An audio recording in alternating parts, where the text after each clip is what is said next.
sou genovês, me trouxeram para cá quando eu tinha 12 anos, e sem chance de qualquer tipo de manifestação minha a respeito. E desde então vivo no Brasil. Houve uma interrupção, fins dos anos 50, eu fui à Itália, tive uma chance de trabalhar lá. Trabalhei lá antes em Turim, depois em Roma. E daí voltei ao país e iniciei essa carreira de jornalista brasileiro.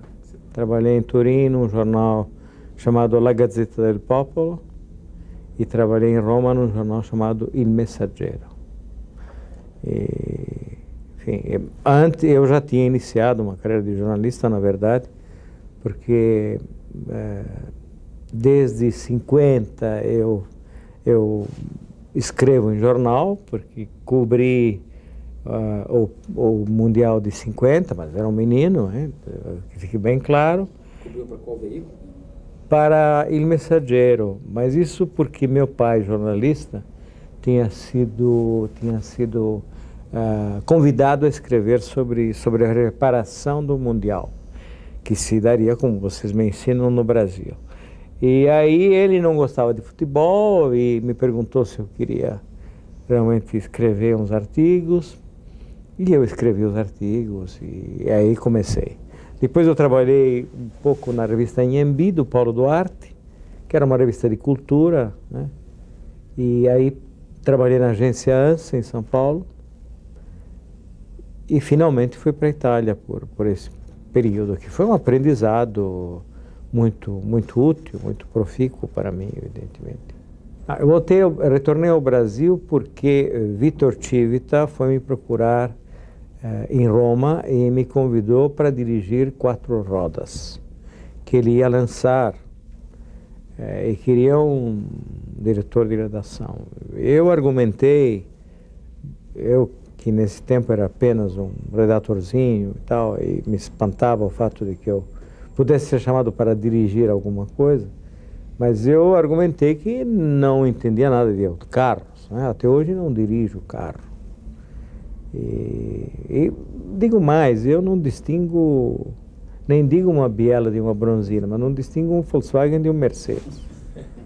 Aí ele disse, mas isso aí vai ser um preparo, uma espécie de ensaio geral para um semanário ilustrado para concorrer com Manchete e que vai se chamar Veja. E Veja era o nome que ele queria, mas ao mesmo tempo ele queria uma revista ilustrada, um concorrente exatamente da Manchete, e não a Veja, que acabou saindo tempos depois.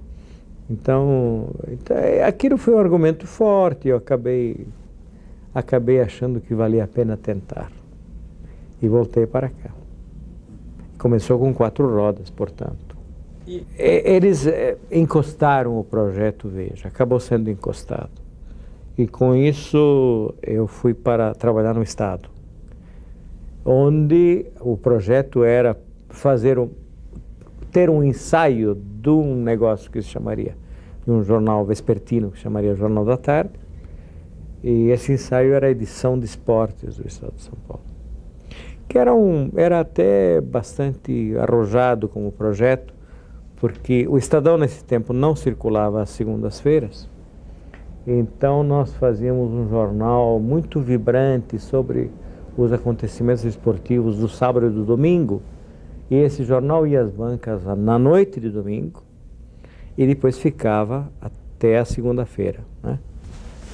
E foi realmente um ensaio muito interessante, inclusive de um ponto de vista técnico inovador, técnico e tecnológico, porque fomos os primeiros a usar telefoto dentro do país, transmitida pelo telefone, enfim, coisas assim, uma cobertura muito vibrante e muito em cima, né?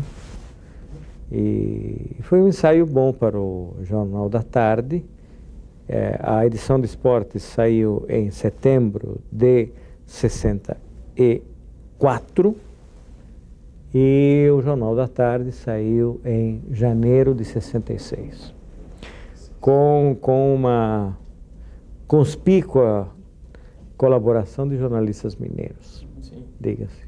O secretário do jornal era o Murilo Felisberto, mineiro, já radicado primeiro em São Paulo, depois no Rio. Ele vinha de experiências interessantes, significativas em São Paulo e Rio.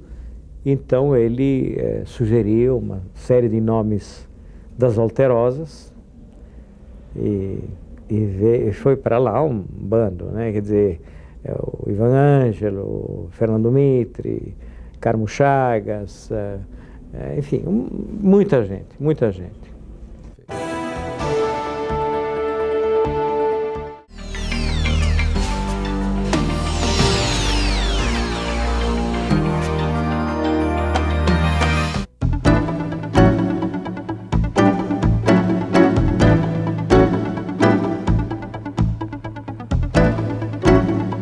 Do ponto de vista,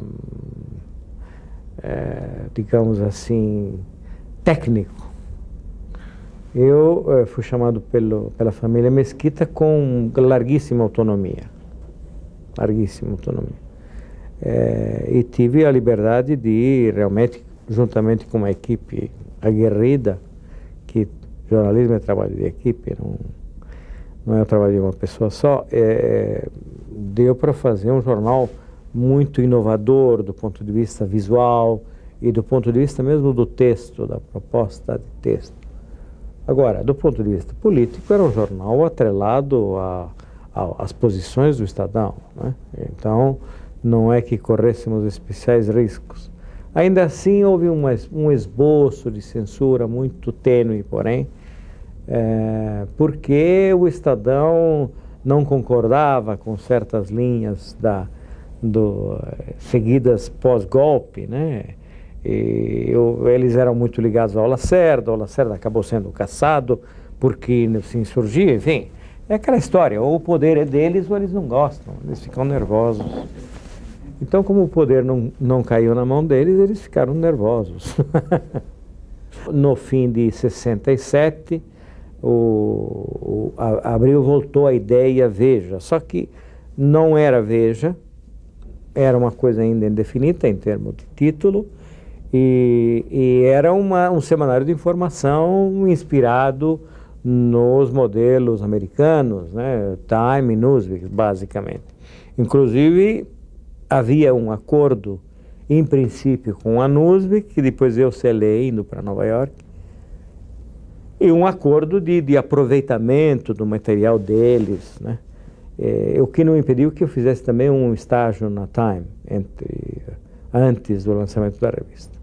De sorte que eu deixei o JT em janeiro de 68 para ir trabalhar Mais tarde se definiu esse retorno ao nome Veja, porque não havia discussões em torno do nome adequado para a revista, e a certa altura o Vitor Gil disse, não, é Veja. Eu disse para ele, mas, seu Vitor, isso não é para se ver, é sobretudo para se ler. Ele disse, não, veja e pequenininho e leia. Tinha pedido o fim da censura no momento da gestação do governo Geisel e tinha conversado com o Falcão a esse respeito. E o Falcão tinha dito, não, esse é o nosso projeto, retirar a censura e tal. E a censura de fato saiu. Então logo eles tomaram posse, dia 19 de março de 74, eu fui a Brasília e Falcão me disse, a censura acabou. Eu disse, sem compromisso de nossa parte, porque que acabe é o normal. Ele disse, você imagine, é isso, tal. De 3 em 3 edições voltou. A censura voltou muito pior do que antes. Muito pior, né? Porque antes tínhamos censura na redação, depois passamos a ter censura nas dependências da Polícia Federal. Todos os dias havia um serviço de peruas montado pela editora Abril para levar o material aos censores. A revista saía às segundas-feiras e aos sábados a revista ia para casa dos censores. E muito pior. Agora, a Abril estava pleiteando um empréstimo, quer dizer, um empréstimo à Caixa Econômica Federal de 50 milhões de dólares. Esse número é checado porque eu consultei a respeito o Carlos Wiesbitter, que à época era o presidente da Caixa Econômica, e ele me confirmou o número, e só que era um empréstimo evidentemente político. Eles queriam consolidar no Brasil uma série de dívidas que tinham com instituições financeiras fora do país. Então, eles pediram, era um empréstimo político, tecnicamente o empréstimo era perfeitamente possível, Abril oferecia as garantias necessárias, enfim, não é que houvesse dúvidas desse ponto de vista, mas era um empréstimo político, era uma solução política, era uma decisão política. E a coisa marchou até as mesas do senhor Armando Falcão, que então teve o jogo fácil. O Golbery tinha uma boa ficha a meu respeito, uma ficha mais ou menos completa a meu respeito, o que me honra muito, mas eu nunca briguei com o Golbery, entende? Eu nunca tive uma desavença séria com o Golbery. Agora, havia por parte dele um certo respeito pela minha pessoa.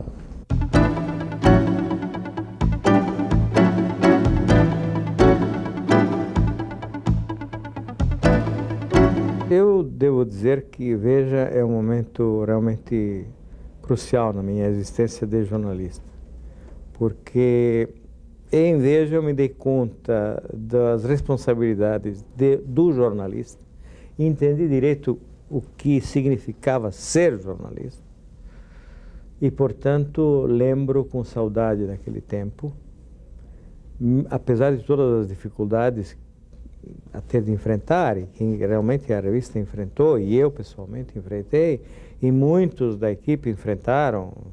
Enfim, foram momentos difíceis, mas muito, muito enriquecedores. Eu sabia perfeitamente que os Civitan não tinham ideário algum, a não ser uma vaga e genérica defesa da civilização ocidental e cristã. Não iam muito além disso. De sorte que eu, ao contrário do que aconteceu no Jornal da Tarde, eu tive naturalmente, automaticamente, uma autonomia muito grande na revista. Autonomia política, de escolhas políticas.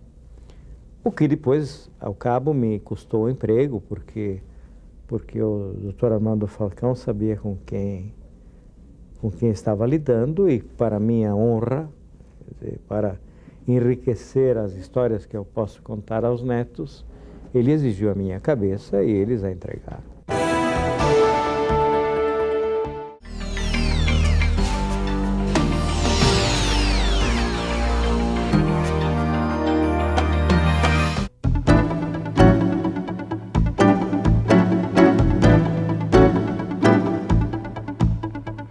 Isto nasceu depois da minha saída da Veja, de início absolutamente afastada de assuntos políticos, porque a minha situação pessoal era complicada e quem estava disposto a patrocinar a empreitada me pedia de joelhos que eu não me metesse mais em outras enrascadas. E depois, quando a censura acabou, ela se realizou como semanal de informação, numa linha oposta àquela da Veja, de todos os pontos de vista, inclusive tecnicamente, porque era uma revista muito mais inspirada num jornalismo europeu do que num jornalismo americano. Isso foi a Isto É. Depois a Isto É acabou com o Jornal da República, que é um fracasso esculpido por Michelangelo em dia de grande inspiração, né?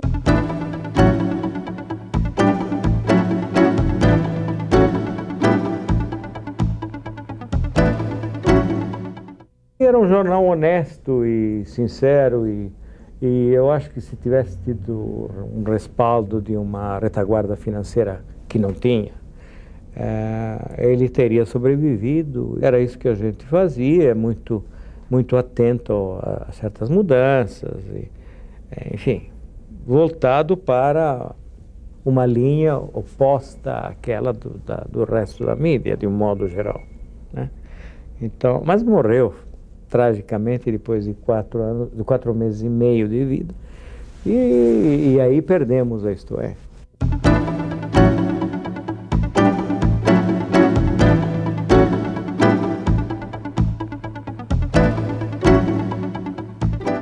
saí da Isto É, depois de um desencontro com o patrão, né, o Enésimo,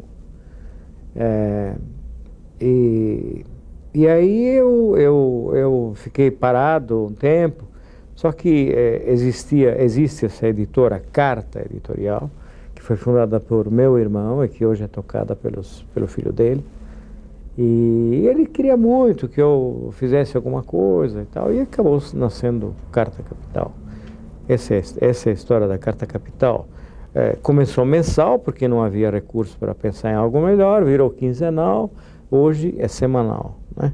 Hoje é semanal e ela esboça, eu acho, pelo menos essa é a intenção, esboça uma fórmula diferente, porque não somente porque somos 13 profissionais ao todo para fazê-la, mas também porque ela, enfim, a gente discute a ideia do News Magazine americano, que é algo passadista a essa altura do campeonato, considerando a quantidade brutal de informações a que todos nós somos submetidos desde o momento em que acordamos, né?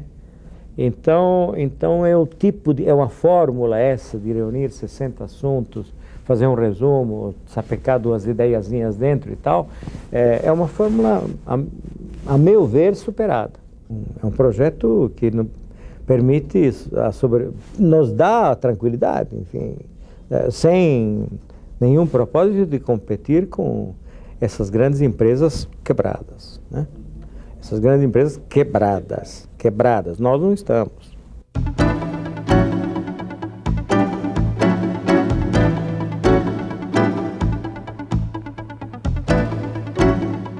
Eu voto, né, por exemplo, então faço uma escolha que automaticamente pode, ou pelo menos automaticamente, no Brasil é difícil, devo confessar, mas, enfim, pode implicar uma escolha partidária, em última análise. Mas não acho que eu preciso me filiar a um partido para me sentir à vontade, né? As minhas ideias são conhecidas, né? E eu sempre estive na oposição. No Brasil, a mídia fecha sempre com o poder. E é um poder é um só.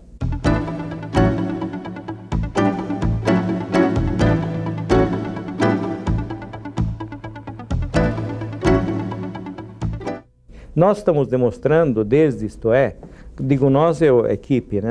Não é um plural majestático, estamos demonstrando que dá para fazer muito bem e competentemente, com pouquíssima gente, entende? Tem que ser competente, tem que ser bons, tem que acreditar, tem que ter a paixão daquilo que eles estão fazendo. Mas é isso.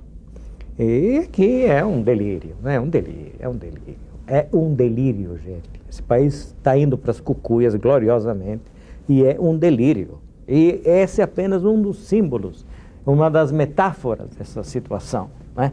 Porque esse famoso PIB, que é o quarto, é o oitavo, o nono, o décimo do mundo, se você o divide por 170 milhões, dá menos de 3 mil dólares de renda média per capita, isso é a miséria, Só que aqui não, nós temos um país de 20 milhões de habitantes, talvez 30, se tanto, e o resto existe no limbo, né? Um limbo atroz. Essa que é a verdade. Essa que é a verdade. Então, maus administradores, né? E, além de tudo, endividados porque eles acreditaram muito no que a Mariana Leitão escrevia, entende? Eles acreditavam muito no que a Dora Kramer escrevia, entende? Que Fernando Henrique é o gênio da lâmpada e que nunca seria desvalorizado o real. Eles acreditaram, entende? E foi desvalorizado. Agora, o problema não é só dos empresários, é dos profissionais também. Não, os profissionais estão, quer dizer,